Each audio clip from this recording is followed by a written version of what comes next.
Hey everybody, happy Pride. Welcome and thank you for joining us today. My name is Eric Phillips. My pronouns are he, him, and I'm a program manager supporting QuickBooks and also the strategy manager for our Intuit Pride Network as part of our newly formed executive steering committee. Our theme for Pride 2023 is Resiliently Proud. And on behalf of the Intuit Pride Network, we are so excited to host this virtual small business pop-up and hear from two of our truly amazing small business customers. Hopefully you've been able to join some of our other Pride Months event this month and join the recaps on our social and Slack channels. We've had some pretty amazing events so far with more to come.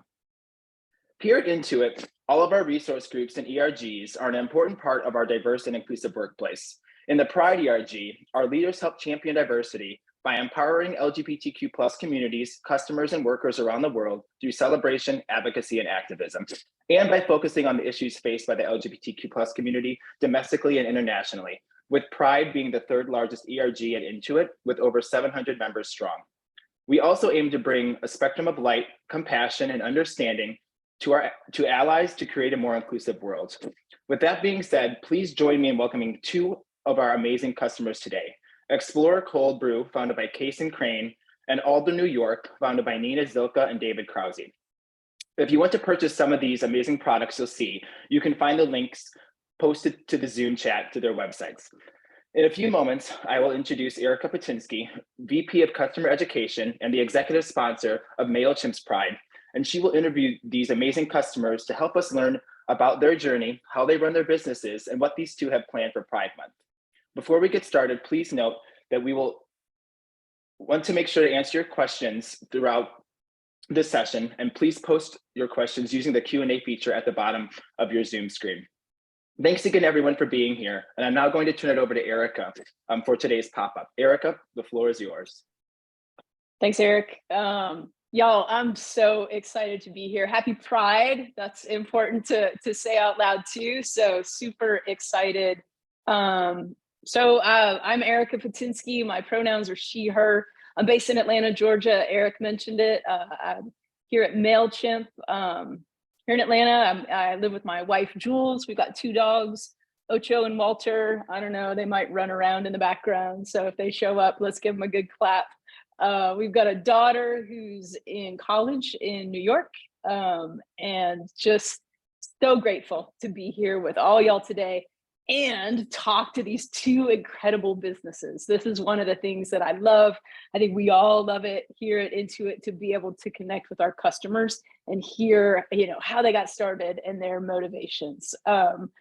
Quick fun fact, I didn't even know some of the Alder, New York products are actually in my house. I mentioned that we were doing this today and there they are. So excited about that. And I'm excited to have some in the house soon and some of that cold brew too. So with that said, Nina, I'd love for you to start, introduce yourself and tell us about that moment whenever you wanted to start your business.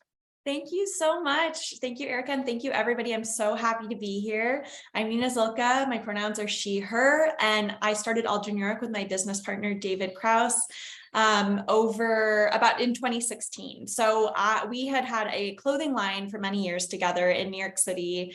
Eric and I were talking earlier about her daughter's experience in fashion in New York. It's a great place to be studying that. And as a hobby, I had started just making some skincare stuff by myself. I had read a book called No More Dirty Looks, which I'm sure is so dated now, but at the time it felt mind-blowing. And it was about the lack of FDA regulation in the personal care industry, which unfortunately is still the case today. There was just a study about contact lenses that came out about 10 days ago, which is why I am now wearing my glasses.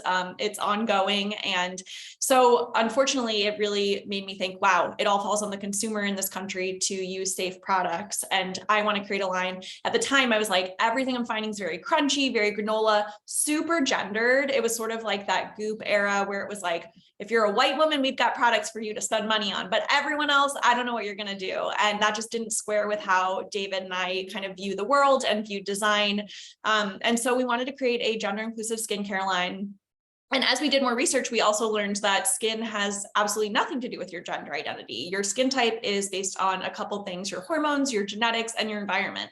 So there's a range of skin types throughout gender identities. It's a spectrum. And what we wanted to do was create products that brought you back to that healthy, balanced state. So we launched just a very simple skincare routine. We have our everyday cleanser. This is a cult favorite product, which uses 1% glycolic acid, which is very safe for daily use, but great for oily skin types, really dry skin types, and everyone in the middle. Sensitive skin types tend to do really well with our products as well. It's very gently exfoliating, but it leaves your skin really soft, not itchy.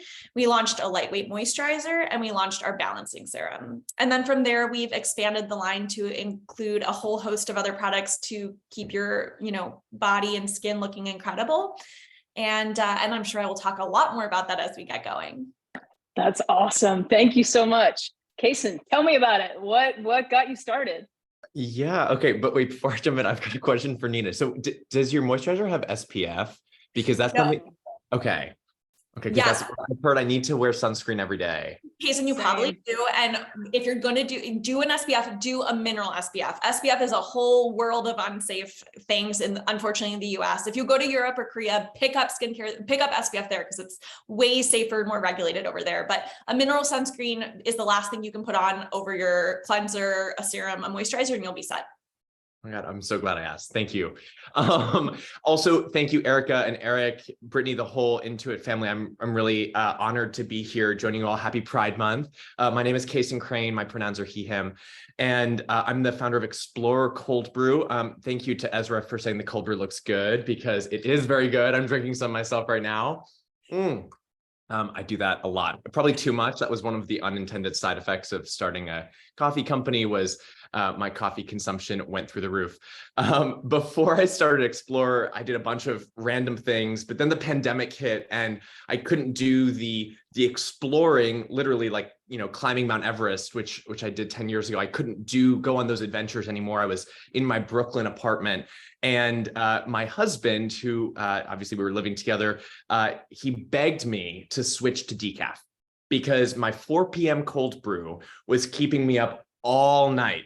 And so I went on Amazon.com and I searched decaf cold brew and nothing came up. And I was like, how crazy is it that cold brew, which is the fastest growing beverage within the coffee sector, how is it that caffeine is still one size fits all? And, it might not be as, Nina, you're obviously tackling like real like skin safety issues, like dangerous chemicals going on, like the most valuable real estate on our bodies in some ways. But still, caffeine is the most widely consumed drug on a daily basis in the United States. And there's increasing consumer interest in more awareness and more choice in caffeine. And so I thought, it's crazy that this doesn't exist. I absolutely, this is my moment. Like I've been looking for a new hobby. My therapist was literally like, Kason, please take on a new hobby. My husband was begging me to stop drinking caffeinated cold brew. And so I thought I need to be the one that brings this to the world. And so I spent 6 months. I worked with some amazing world-renowned coffee experts who, unfortunately, because of the pandemic, were also sheltering in place around the world. And it was this crazy product development whirlwind. I was like the only one developing a new coffee product in COVID, I think. But I was shipping product to Lebanon, to France, to Indonesia, to South Africa to get the input of these amazing coffee experts. And then 6 months later, we launched Explore Cold Brew. We have 4 different cold brew concentrates in 4 different caffeine levels, ranging from a beautiful 99.9% caffeine free to our extra caffeinated Maverick, which has 300 milligrams per serving, but tastes super smooth. It doesn't have that bitterness that you would normally associate with something that's so caffeinated. They're all black and unsweetened. We also introduced a range of premium flavor syrups that are all natural and really lovely. They're sweetened with pure cane sugar, so they do have calories, but they pack a punch. A little bit goes a long way. And then also a chai and dirty chai concentrate that has become my new evening ritual. So yeah, I feel so lucky to be a small business owner. I mean, it has its ups and downs that I'm sure we'll talk about, but yeah, I'm happy to be here. Y'all, that's amazing. And I love it I love to hear the passion that y'all have and that there was a problem that you tried to solve for yourself and you solved it for others. Totally incredible. Nina, you're kind of the veteran. So if you could sort of take that step back and tell the early stages startup you, What would be your advice whenever you first started this business that you wish you would have listened to or that you would have given yourself now that you know? Yeah, that's such a good question. I think, we have the luxury of a lot of time to look back on, and we've gone through a lot during that time with COVID, with like supply chains imploding, which Kason, I'm sure, knows all about. So the number one thing I think in hindsight, looking back, is to have a lot more faith that we actually knew our business as well as we did. I mean, I even look back at 2015 when we started talking about this company. And at the time, we would tell people about doing a gender inclusive line, people who were maybe going to help us with a loan or something like that. And everyone was like, I don't understand what you're talking about. Like, what is this? And like, what do you mean genderless? I think it also did a lot to do with like the people that control money tend to be often like cisgendered white men who are a lot older, but we definitely had a lot of pushback at the time. And we were like, this isn't a crazy idea. We know it's not a crazy idea. Like, I know the way that I interact with products in my life is like all of my friends just share stuff. We're not like, wait, is this for people that identify as women or men? And then just going further with that, I think there's a lot of snake oil salesmen out there that I think we've seen a lot of these sort of like heavily VC companies kind of implode with these sort of like charismatic con men founders.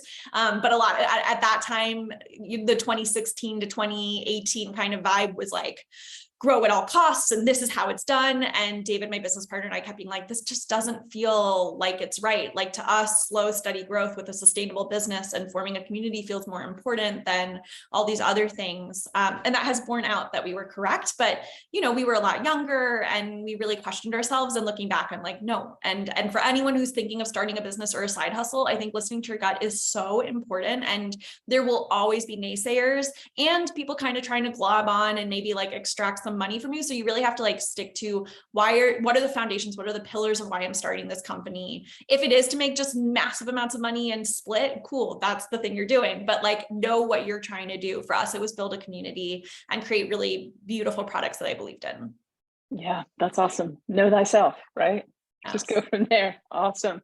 Kason, so your trajectory has been fast and you started sort of pandemic and that kind of thing. How has your business adapted and changed through your journey, and maybe where do you see it heading?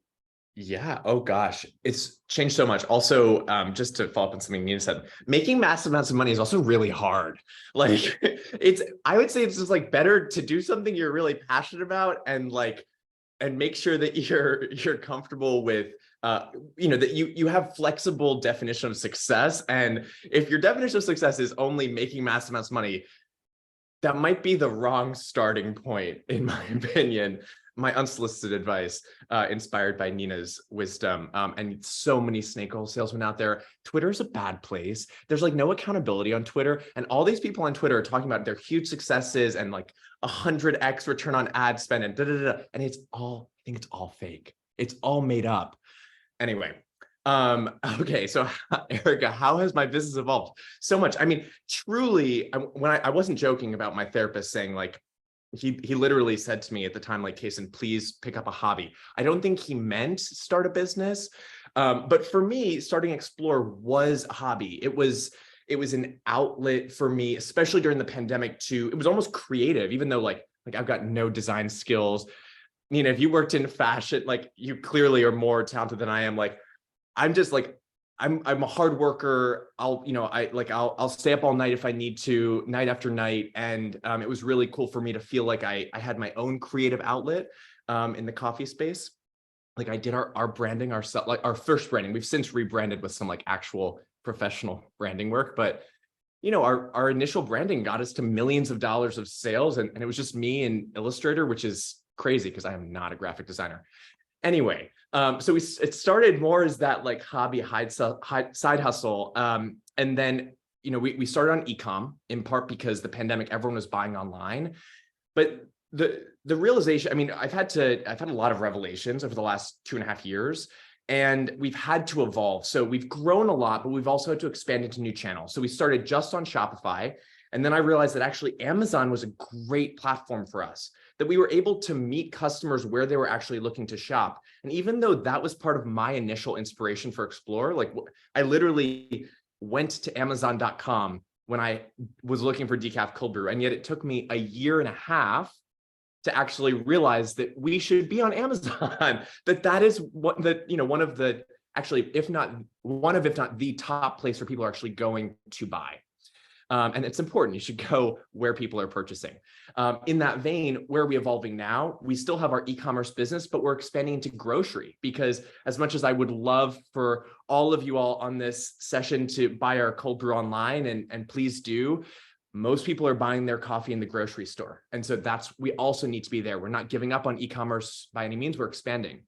And Erica, you're based in Atlanta. Another crazy opportunity was, I always brought my cold brew on the plane, because we have these little minis, these 2-ounce bottles of concentrate. And I was bringing them on board, and it got the attention of Delta Airlines. And now you can drink my cold brew on select Delta Airlines flights, which is this crazy evolution of our business going into that channel, which is truly like its own opportunity and also challenge, its own beast, its own world. But I will say there's nothing that makes me happier than going onto a Delta flight and ordering my own coffee. Like I chat with the flight attendants about it. The flight attendants love it. The pilots love it. I'm pretty convinced that the pilots are just drinking the concentrate like as a shot. But anyway, the business has grown and evolved. And that is, as I said, one of the biggest challenges is being willing to be flexible, being willing to change the business. For example, and I'll stop talking in a second, but one example is the concentrate that you see online is very concentrated. You're just going to use a couple ounces of our product and mix it with water or milk. Think of it like a cold brewed espresso shot, like truly just 1 to 2 ounces. In grocery, that level of concentration did not make sense to people. We only had 1 or 2 seconds to get a customer's attention. And when they saw the price point, even though the price per serving might be the exact same or even cheaper with our more concentrated version, they would see the sticker price, $35, $40, and they'd be like, I would never buy cold brew that expensive, even though it makes 25 cups of coffee. Yeah. So we changed our concentrate for grocery to a 1-to-1 ratio, because that's what people were familiar with. That sounds so basic, but having the sort of mental flexibility to let the product evolve, to be comfortable with a different product set on our website store versus on the grocery store shelf, like that felt like a big hurdle at the time. And of course, now that we've done it, it feels so easy and intuitive. No pun intended. Yeah, anyway, being flexible and just looking for where, making sure you're open-minded to where the business needs to go in order to grow it. Yeah, that's awesome. So good. Hey, Nina, future of your business. What excites you? What's on the horizon? Well, what excites me the most is the community. Like for me, just getting to meet our customers and hearing from people about how our products have changed their lives, just that is what keeps me going. Because as Kason said, like making money is hard, and there's a lot of ups and downs with running your own business there, no matter how well you're doing. And at this point, we're in about 300 stores across the country. We're at ShopUp, we're at Urban Outfitters. So I get to but I don't get to interact with those customers necessarily directly. Like we did a ShopUp call not too long ago where I actually got to meet some of our customers, and it was like so powerful to me. So I think my dream is this, as we start getting to be a little bit more in person again, kind of come out of this pandemic, I want to be connecting with people in person as much as possible. David and I talked about, are we doing a road trip across America to all the stores we're in? Are we opening our own shop at some point, doing some pop-ups? I'm not sure what it looks like yet, but I do know that every time I get to meet the people that use our products in real life, it just it's why I do it, and it keeps me going. And so more of that. Yeah, I love it. Kason, how do you connect with your customers? Like what's, for us at Intuit, whenever we can connect with our customers, we get that inspiration and that good feeling. How do you do that?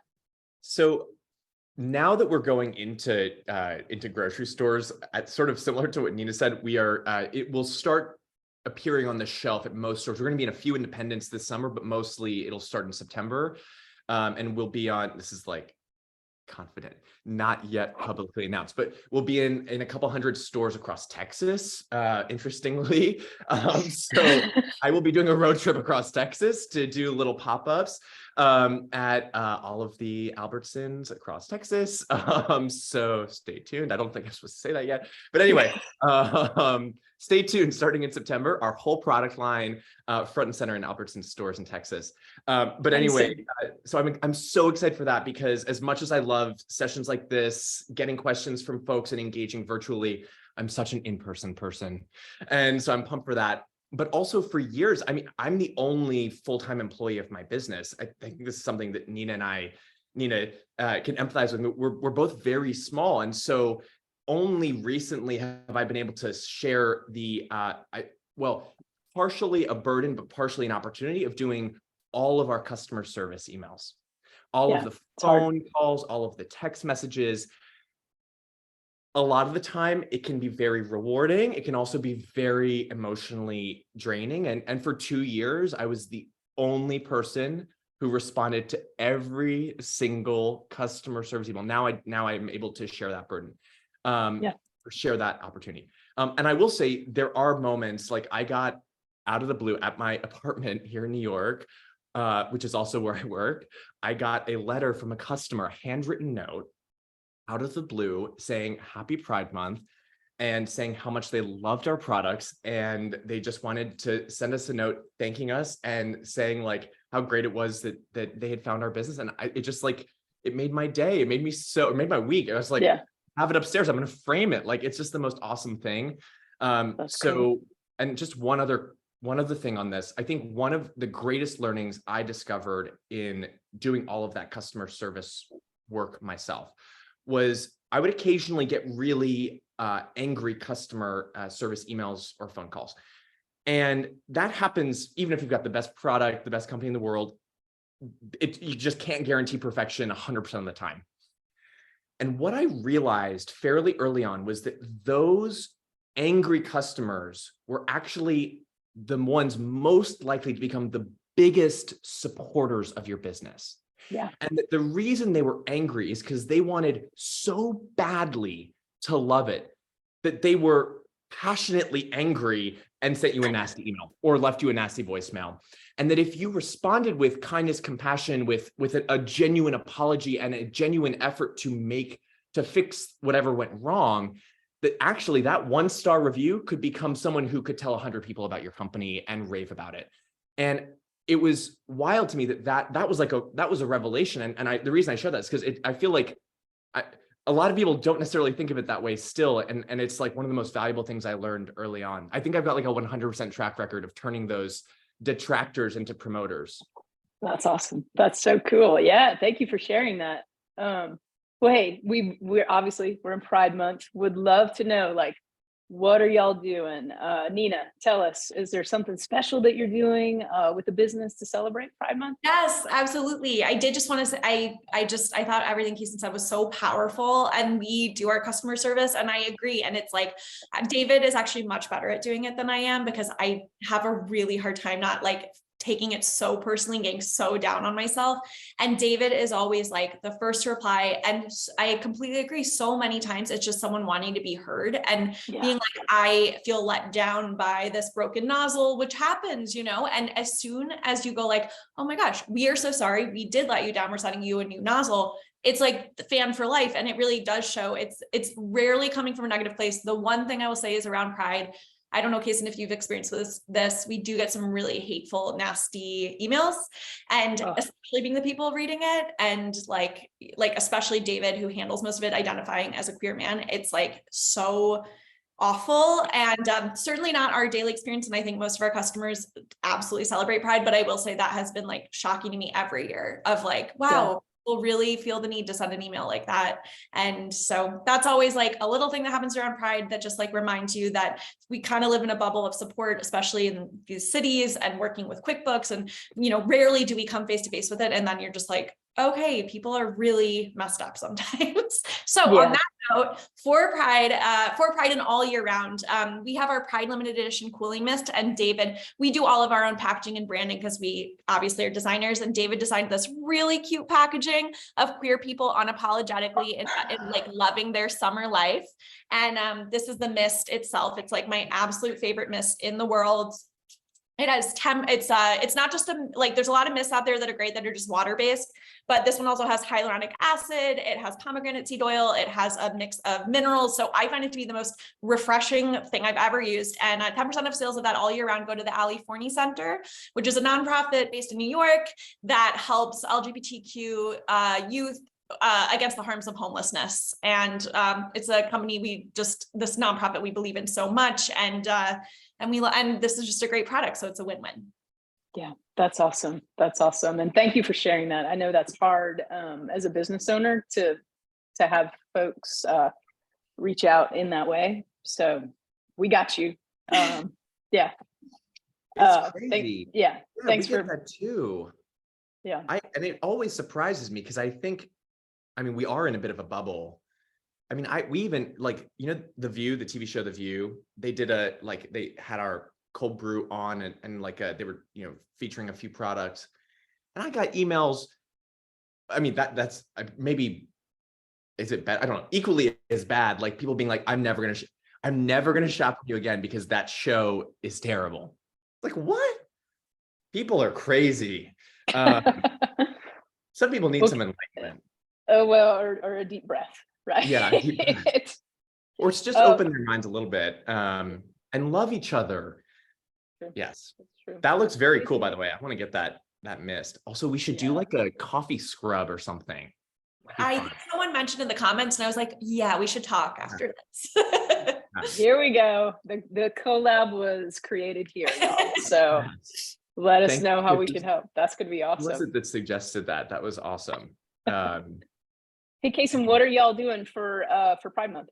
So yeah, oh my gosh. Well, for us, and I think Nina, I'm sure agrees with this. Pride Month is every month for us as a queer owned and operated brand.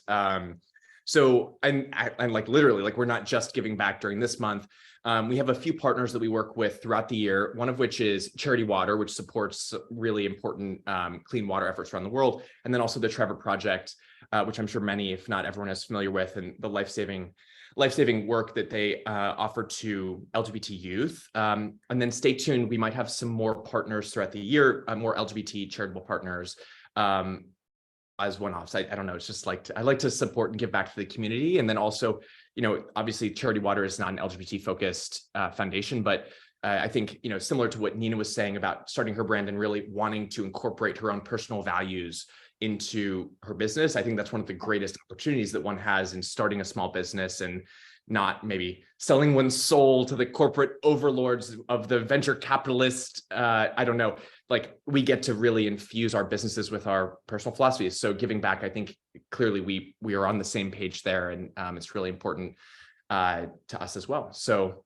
happy Pride Month. Yes. So Trevor Project, Charity Water, and yeah, Ali Forney Center is a great organization as well. So awesome. Yeah, that's great. Well, what are some challenges that you face running your business, Nina? I know that Kason can relate, just because this is every small business's issue is cash flow. It's just cash flow. And I think again, and Kason, you seem like someone who has their share of enthusiasm, which I relate to. And I feel like I can really get swept away in the excitement about a new product. Dave and I are designers that's really where we come from. It's creating products is my favorite part of running a business.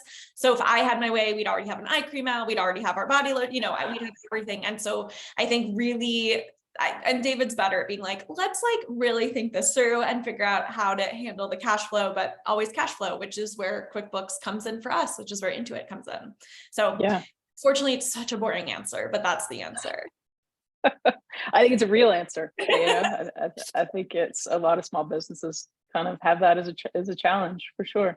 Well, let's talk a little bit more about how you use QuickBooks and maybe MailChimp, maybe not MailChimp with your business. Kason, if you'll start, and please give us the good stuff, but then, you've got our ears. If there's something where you're like, oh my gosh, if only you could do this, let it be known, because we want to be able to, help y'all out.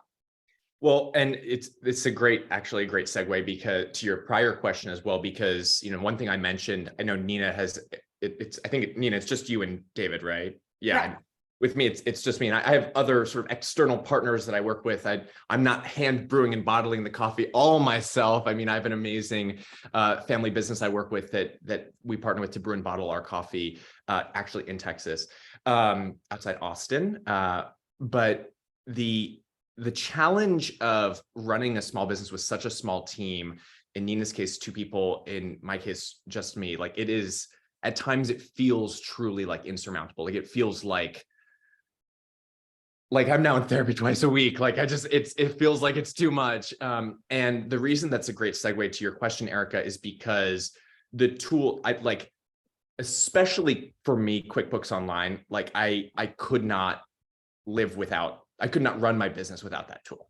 And there's only a handful of tools like Shopify, where we have our e-commerce store on Shopify. Like there are only a handful of tools that are truly invaluable, that like if they just disappear tomorrow, I don't know if my business would make it. And one of them is QuickBooks. So I use QuickBooks for like our accounting and bookkeeping, for invoicing. Also, okay, this is embarrassing. I only recently started using QuickBooks for invoicing, and was doing an extremely painful manual. Like I would literally like make a manual invoice. Like I'm embarrassed to tell you all this because it was such a bad process. And I don't know why it took me like a year and a half to realize that there was this amazing functionality that was so easy, would make my life easier, would make it easier to track, easier to follow up, easier. Like I can send an invoice in 5 seconds. And so huge fan of that. I don't use MailChimp. I'm sorry, Erica. I know that's your domain. That's okay. We're coming to get you. Don't worry.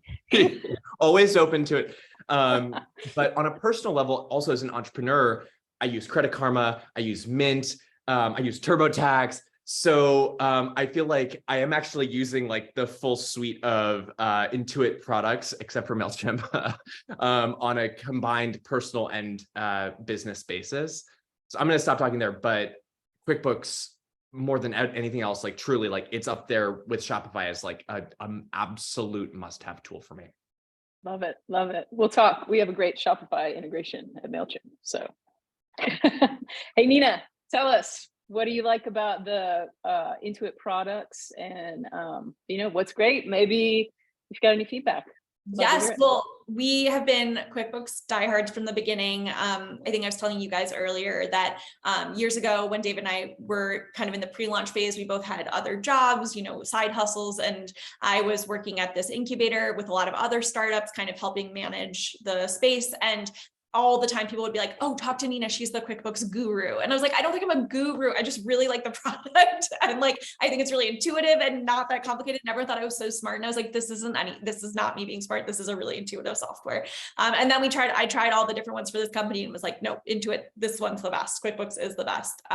So we still use it to this day. It's a touch point for us. It's probably, I completely agree, the app we check the most outside of Shopify. It's the daily check-in. What's going on with our cash flow? How is our business running? And it's very seamlessly organized. The one thing that I want you all to think about is if you would consider making the wholesale side better, we would love to have a wholesale shop connected. So that's like a whole thing I'd love to talk to you about. I know that you had it back in the day and then like you discontinued it, and it is the best. And now we have to like kind of handle it all on this company called Order Space that's not that good at all. And I would do anything to have QuickBooks make it more shoppable for wholesale businesses. That's my one, like, please, if you did that, we would happily pay more for it just to have everything integrated. But yeah, I mean, to that point, I would, right? In a second, I would add. Yeah. So right now we have like a wholesale ordering site that we have companies using, but then I have to like actually enter it into QuickBooks. So just a little bird on your shoulder asking for that. That's awesome. All right. QuickBooks folks, got your ears up. I'll be following up. That's awesome. Well, we're going to do a few lightning round questions. So we're going to ask some fast ones and we'll just kind of go back and forth. So Kason, what's your favorite cold brew that you sell? Oh my God. Okay. So my favorite cold brew that we sell, cold brew coffee that we sell is actually the Seeker, which is, it's not going to be in grocery store shelves. So it will only be available online. It's our like half calf. And for me, it's great because that was like the original, that's the one I can have at 4 p.m. and not stay up all night. So if you're caffeine sensitive and want something that's caffeinated but not super caffeinated, the Seeker is your like low calf go-to with a little bit of our Madagascar vanilla flavor syrup. So good. Uh-oh. I need this That's so awesome. badly. I'm like just making the list in my head of like what I'm going to order. I need to try the dirty chai. Does the dirty chai, do you have that as a decaf option too? Okay, no. So no. So I mean, no, it's an interesting idea. I'd never thought about a decaf dirty chai actually, like ever. We did have a decaf chai that we made with chamomile base, but we discontinued it because chamomile, it was beautiful and super floral. It's incredibly challenging from a like food safety standpoint. Like chamomile sort of like just absorbs bacteria. Anyway, we had some issues, obviously. No, there were no issues with customers, anything like that. It was just in the production phase, but we have developed, I sort of share your product development is like the best part of running a business. We have a beautiful decaf honeybush chai. So honeybush is like a naturally caffeine-free tea alternative, and it's got like the beautiful chai spices, but it's naturally caffeine-free, but it's definitely still in the development. If I do another like small development batch, I will send you some, Nina. Like, that's like my drink of choice at night. And it's so hard because it's not, yeah. Okay. We're going to talk. Yeah. That's awesome. Well, Nina, what's your favorite product that you sell? I already alluded to it, but the everyday cleanser, it's just like, there's no cleanser like it. And like when we do unfortunately run out of stock, as much as we try to like stay on top of it, sometimes it kind of takes us by surprise how quickly. And then the amount of emails we got, and it's like, it breaks my heart. And my sister was texting me being like, I can't believe that you're out of the cleanser. And I was like, I'm not hiding any, like, I also am not using our cleanser and regretting it. And I'm noticing texture on my skin. So this cleanser is like, there's just nothing like it. It's this like beautiful, you can tell mine's wet because I used it this morning, but it's this beautiful gel, which like, I just love a gel cleanser. So it takes off my makeup, which is hard to do. And you can get in your eyes without it burning. And then I forget and use someone else's soap, get it in my eyes. And I'm like, right, that's not how most soaps work. Most soaps hurt when they get in your eye. Yeah, that's awesome. All right, Kason, best piece of advice that you've received? I think the best piece of advice I ever received was, even if your product has 10 amazing attributes, you can really only use one, maybe two to convince someone.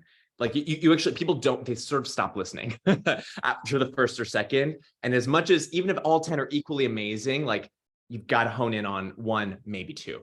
It's probably the best advice Yeah, that's awesome. Nina, running a small business is hard. And growing a small business is even harder. What are what's your daily routine? Like, what are the things that you do, to run the business, but then also to just sort of rejuvenate yourself and make sure that you find inspiration and, can do all the cool things outside of sort of the daily grind? Yeah, there's like, I've got my whole routine, but the big thing is that I go for a run in the mornings, which has really like changed my mindset. We live near Prospect Park. So like, oh, that's just the best thing ever. So I've been as lazy as I feel, and as much as I don't want to get out of bed, I know I feel better when I do it. So I go for a run every morning. And then I usually do 3 times a week, one of our mud masks. So this is our brightening mask. This is mine. I'm going to show you. It's obviously been super used. But I do that 3 times a week. And it's like a 5-minute mask. So it's like, this one is so good for brightening. It has vitamin C, zinc, calendula, clay. So I'll usually put that on, like read my emails, take a shower, wash it off, and then like get to brainstorming with David. And that has been like just the best, getting to work with my best friend every day. And then the other thing that I'm really into right now, this is like so nerdy, but I just got a community garden plot. And so I've been like every day making a really big salad for lunch. That's like, I just go like, okay, like what do I have that I've never used? Like we had like radish pods the other day. And I was like, what do you do with radish pods? And it turns out you can like pickle them. So I did a big pickled radish salad. So those are like the little touch points throughout my day that I do to kind of like chill out, and stay grounded. That's awesome. I'm a big gardener too. You can use the leaves on radishes to make an incredible pesto. Okay, I've heard that, and I will be doing it today because my radishes are thriving. There you go. There you go. So what about, I don't know if you drink alcohol, but a pickled radish martini? Martinis are my drink of choice, and I love that idea so much. Great, done. Going to do that tonight. Oh, sorry. The one thing I'll say, I am a drinker. I try not to drink too much, but like I did overindulge the other day. We were on a boat. It happens. It was like, how often are you on a boat in New York? This mask is like the best thing I found to wake up in the morning and reduce puffiness and detox a little bit. And then the one other thing, like I did a little TikTok on it, but I did the mask and then I did a roller, which helps with the lymphatic drainage and gets your blood flowing, and then can kind of help you process the alcohol a little bit quicker. So if you do the radish martini morning after, this is the way to go. I love it. I love it. Okay, I need that. I Kason. get very puffy. It happens. It happens. Adding that to the Hey, shopping list. yeah. If somebody gave you $100 to just treat yourself, what would you do? Oh gosh. I'd probably, I'm also, sounds like, like I love to run. I would probably sign up for a race. I do a lot of like endurance racing. So I'd probably sign up for a race somewhere cool, and I don't know, a marathon or a triathlon or something. And yeah. That's awesome. And then Nina, what's the thing you can't live without? Okay, I know I already talked about all the other products, but this is the nourishing cream. So it uses bakuchiol instead of retinol. So retinol, I'm getting older. I don't know about you guys, but I won't touch retinol because it is just like a known dangerous product. If you get pregnant, you have to go off of it because it's known to cause birth defects, and that's just not something I want to put on my skin. But bakuchiol in clinical studies has been shown to have the exact same effects as retinol, but without the harmful side effects. And in the last year, I've been using it every day, and I have noticeably, I feel like, looked younger. I have had in the last 2 weeks, 2 people tell me I look 25 and I'm 35. So I felt extremely excited to hear that. And I do genuinely think this has changed my skin. So David's not like, he's more of a moisturizer guy, but I've become like such a fan of the nourishing cream. That's awesome. Very cool. Well, y'all, thanks so much for just hanging out and having fun. Like, I don't know, next week when I'm in New York, maybe we can find a radish martini somewhere. Oh my gosh. That'd be pretty cool. Yes.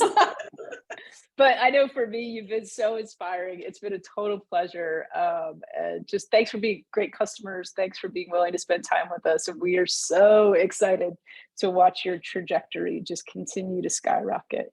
So with that, I'm going to hand it back to Eric, and we're going to get into some live Q&A. Great, thank you, Erica, and thank you, Kason and Nina. We do have a few questions from the audience, and audience members, please remember to utilize the Q&A feature at the bottom of the screen. But I'll start off with the first question. I know, Kason, you mentioned you love doing competition shows and races and endurances, and I was reading online that you actually were on Race to Survive Alaska with your sister Bella, which I believe is on the USA Network, and I think it was the first season you were on. Can you talk about sort of what inspired you to do that, your time there, being out in the wilderness, and sort of what you learned? Yeah. Oh my gosh. Yes. Okay. So it just aired. So there's a new TV show, season 1. It's called Race to Survive Alaska. It's on Peacock. It aired on the USA Network the last 2 months, and now it's on Peacock, all 10 episodes. So you can stream it there. I don't want to give too much away, but I competed with my sister Bella, who also lives here in Brooklyn, like Nina and like myself. And it was a wild experience. I was in the Alaskan wilderness for a couple months last summer when we filmed the show. It's sort of a cross between Amazing Race and like Naked and Afraid. So map and compass, no food. Last place team is eliminated each race leg until, in the last race leg, the first place team wins $500,000. That's the basic premise of the show. 8 teams of super badass athletes. Like, I went in and quickly realized that my sister and I were not on the same caliber of like survival skills, we're like very determined. I think that's one of the things that you need as a small business owner. You need to be determined. But yeah, we had to learn on the fly, but that's another like critical small business owner skill. Like, you have to be adaptable. You have to pick up skills from people. And so if you watch the show, you'll see that we did that. So one of the things, it's funny, I would not have been able to go on this show. I was out of touch from the world for 2 months last summer. And I had the only way that the business was able to stay afloat was truly through tools like QuickBooks, where my fractional team, my team could stay on top of things so easily, could make sure that we had enough cash in the bank. As Nina mentioned, cash flow was like the biggest challenge for a product-based business. And so I'm so grateful because like I was able to come back, and I was away a little bit longer than I had thought. I did not expect it would be that long. And the business was still around, thank goodness. But definitely check it out. It was a crazy experience, and feel free to like DM me on Instagram if you watch it and have more questions.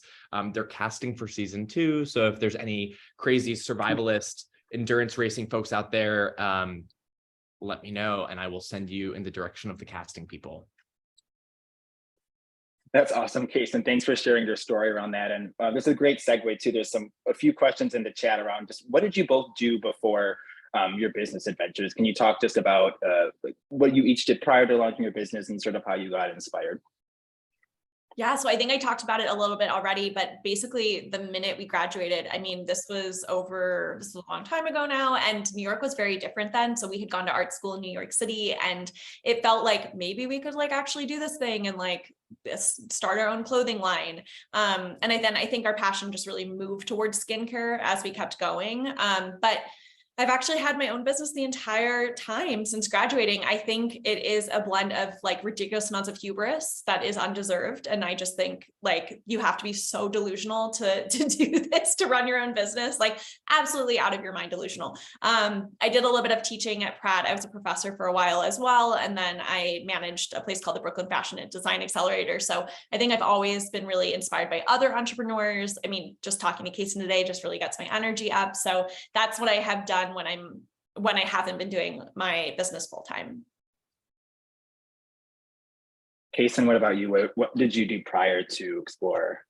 Okay, so prior to starting Explorer, I was mostly a management consultant. I worked at Bain & Company for 3.5 years. And then I worked at a nonprofit for a little while. And I also I climbed the 7 summits in support of the Trevor Project. So I climbed Mount Everest and the highest mountain on each continent with the Pride flag.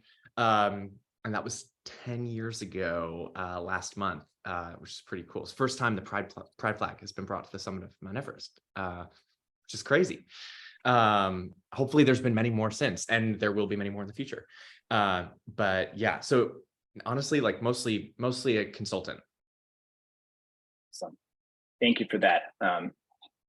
Definitely wanted the audience to know a little bit about that. And then also we have another great question here from the audience. Where was the first place that you both started to sell and realize that you had something going? And with that point, were there any sort of licensing or regulatory hoops that you had to jump through as a prerequisite to start selling? So can you touch on like the regulatory things like FDA approvals and different things like that? Yeah, that's such a good question. So in terms of this is what made it easy to start a skincare line when we started, is that there are no FDA regulations. I don't think people realize like basically anything can be on a shelf, which is so scary. But like truly, if you were to package something today and wanted to put it on a shelf, I mean, assuming someone would let you, you could. And there's no testing. There's no testing that has to happen, which is really scary to think about. Like that's insane. Alder New York is environmental working group certified. It's the #1 nonprofit watchdog in this country that really is fighting for more regulation. So we ended up submitting every chemical that we use, every ingredient we use for testing, which means that like the essential oils we use, we had to test to make sure there weren't peroxide levels in them. We had to make sure that our vitamin E, our tosophyryl acetate, didn't have any contaminants in it, which isn't done by the FDA at all. So I just want to point that out, that like it's really scary when you start to wrap your head around it. And the EWG, Environmental Working Group, has an app you can use that makes it really easy. You can scan barcodes for all consumer products. So if you feel nervous, like there's a lot of ways to kind of mitigate the harm by just using these watchdog groups that have done the work that the FDA should be doing. So sorry, that's my little lecture right there. But we kind of fell into skincare. We had our clothing line. I'd started making stuff in my kitchen. At this point, we don't do that. We have factories that do things and it's much more advanced. But Urban Outfitters approached us. It was years ago. I mean, this was before we even had Alder New York as the name it is today. And I think it was like, it might have been a phone call because it was like really early, maybe 2012, but they reached out and were like, we want to carry you in stores. And that was like a big moment of being like, wait, I think that this is like resonating with people. And maybe this is something we want to put more time into. And we work with them, today. So that was our first big break, I would say. And first moment of being like, I think we should do this for real. That's awesome. It's so cool to be approached by like to feel that external validation from a big retailer. I felt that way when Delta Airlines approached us and was like, oh my God, we want to put your coffee on board. I was like, really? That's amazing. Like it's one of those like incredible feelings as an entrepreneur. Yes. A couple quick product questions I saw, Lucas. It is so the concentrates that we're rolling out in grocery, the 1-to-1 ratio, that is the same level of concentration as the Trader Joe's. If I remember Trader Joe's concentrate correctly, what you see on our website is like 4 times more concentrated than Trader Joe's. So it's a little bit of a confusing answer right now. If you find us in the grocery store shelf this summer or in a couple months, it'll be the same as Trader Joe's. If you're buying it online, it'll be a lot more concentrated, and it'll say that on the bottle. Shelf life once opened is, with any coffee, just to be fully transparent, like when it hits oxygen, the flavor will slowly degrade. It'll be certainly fine to drink for 3 or even 4 weeks, but if you're worried about that, what you can do, my like little hack is I make ice cubes out of it, and then that locks in all the flavor. So if I'm like, oh, I'm definitely going to drink like half the bottle in the next week, but the other half, I don't know, I'll just make ice cubes, and that's great. Like my coffee is always super strong. And we've got lots of recipes on our website, including some amazing espresso martini recipes. The martinis become a theme in this chat. I'm a big fan of the espresso martini. So lots of fun recipes on the site. Yes, we first started selling, to answer the question, Eric, that you posed. We started selling on Shopify, direct to consumer. That was really like one of the most incredible things about starting a business in the last couple of years has been the barrier to entry is lower. It's not zero, but being able to open up a Shopify store and, at sort of relatively small volume, like be able to reach customers who are not friends and family. Friends and family are amazing, but you also want to, you want people who are not friends and family buying the product to make sure that like there's actually a market for it. I think that's been pretty awesome. The proliferation of online tools like QuickBooks Online, like just makes our lives so much easier and makes it more affordable to get a business off the ground. Yeah. Did I answer the question? The actual question? Yeah, you did for sure. Yeah, just your journey and sort of like any FDA regulations you both had to address well.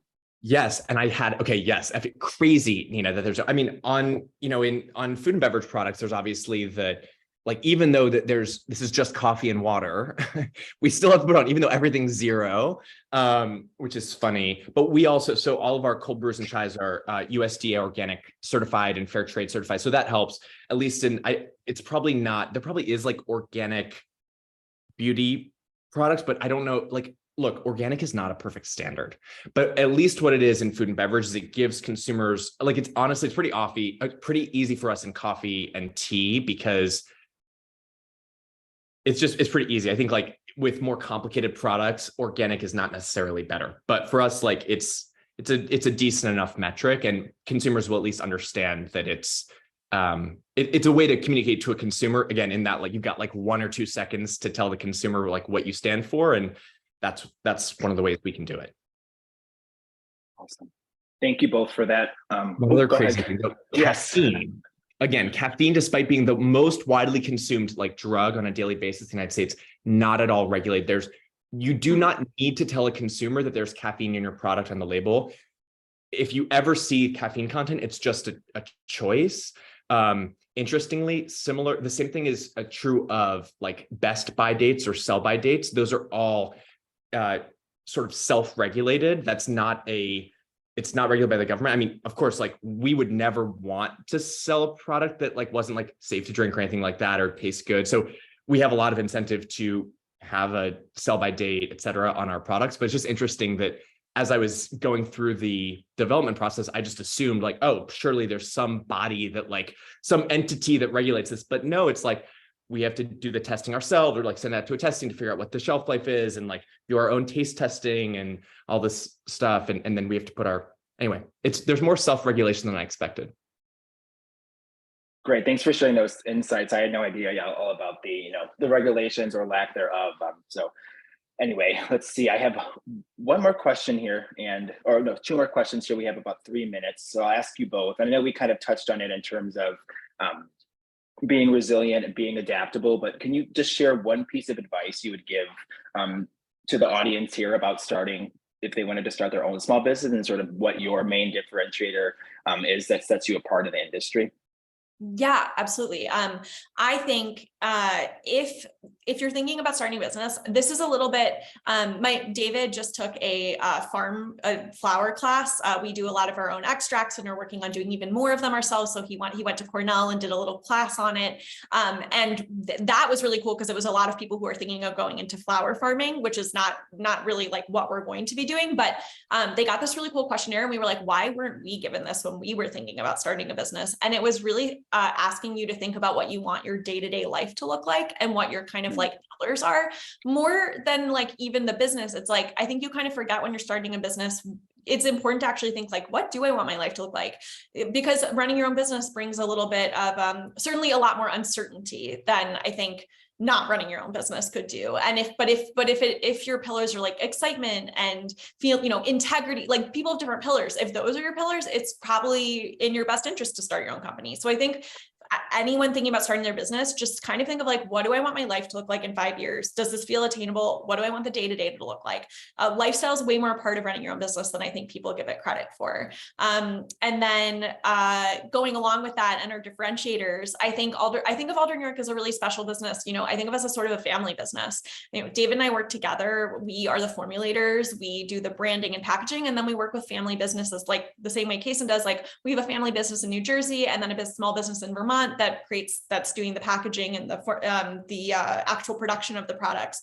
And if anything, we want to expand that even further. But I think it gives us a real holistic approach to our product. We really want products that are easy to use. I think especially in the skincare space, there's a lot of this idea that you need a lot of knowledge to use skincare, and that's just not our thing. That's not how that's not how I have ever used skincare. I'm not wanting to layer on this and this and try this 10% thing. No, I just want products that make me look good, that I don't have to spend my whole life thinking about. And that's really been our goal with Alder from the beginning.